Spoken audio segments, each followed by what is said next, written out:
Your Excellency, President William Ruto, President of the Republic of Kenya, Your Excellency, President Salva Kiir Mayardit, President of the Republic of South Sudan, Your Excellencies, heads of states, and other guests. Ladies and gentlemen, on behalf of the opposition movements and on behalf of the National Consensus Forum, I would like to thank President Ruto for accepting the request of President Salva Kiir Mayardit to mediate between the government of South Sudan and the opposition. Your Excellencies, ladies and gentlemen, South Sudan has been at war and conflict with itself for almost all the time since its independence.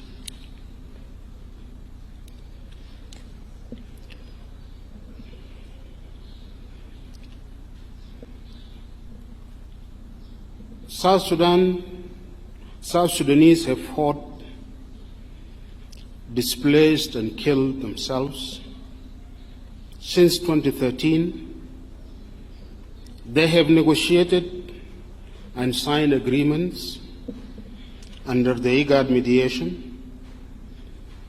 They have also negotiated and signed several documents in Rome under the mediation of Sant'Egidio community.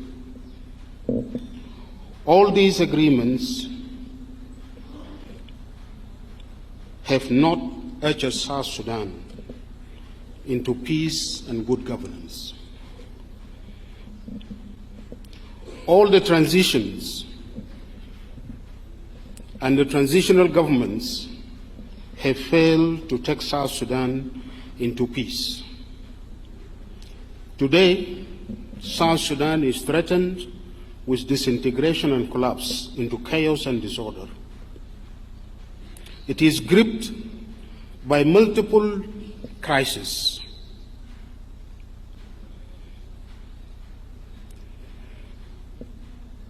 The country suffers from a constitutional crisis. It is governed by interim constitutions and presidential decrees. The process for the people of South Sudan to make and adopt their permanent constitution is stalled. This is a crisis. The country is also in a political crisis with a dysfunctional government unable to deliver peace and services to its people, or to return the power to the people to elect their governments in free, peaceful, and fair elections. The country is in a severe economic crisis, and the state has been bankrupted. It is incapable to pay its civil servants or make any meaningful development, or even to maintain its diplomatic missions outside the country. To the point that some of its diplomats are evicted and made homeless, like what happened in Rome 2 days ago. Our country is suffering probably the worst humanitarian crisis in our history. More than 75% of our population are in danger of starvation and hunger. For them to survive, they need humanitarian assistance. In the world that is also changing and becoming more difficult today.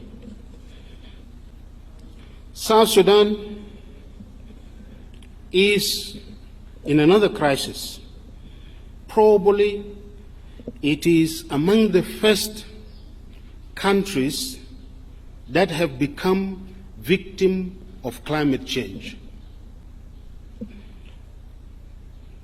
We have been having floods for the last 5 years, and large territory of South Sudan is under floods continuously for the last 5 years, while other areas are suffering drought, disrupting our subsistence agriculture and causing food insecurity. With also a lot of waves, heat waves that are disrupting the normal life of our people. The social fabric of our society is torn and destroyed. Communities are divided and are made to fight among themselves.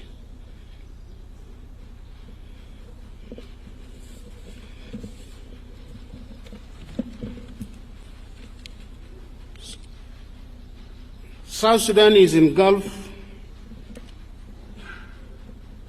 in conflict and violence among our communities.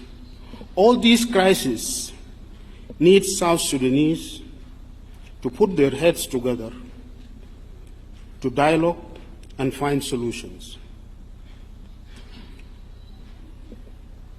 This is the only best way for us to respond to your initiative and that of the region and the international community.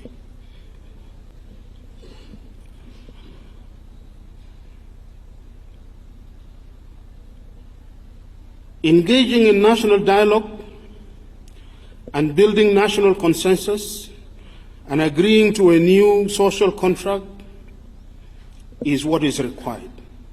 But for us to achieve this, I believe, and with this initiative, which is the Hope Initiative, Tumaini Initiative, to give hope to our people,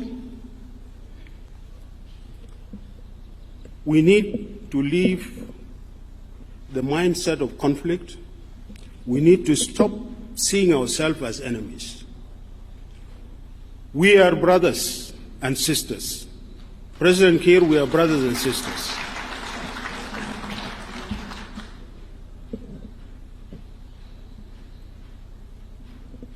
As the present generation of South Sudanese, we are the founding mothers and fathers of this new nation. Our historical task is to lay the foundation of this new nation. This is really our historical task after independence. And to achieve that, we have to engage in dialogue, we have to be positive, we have to overcome this hatred that has filled our hearts. This is not time for that.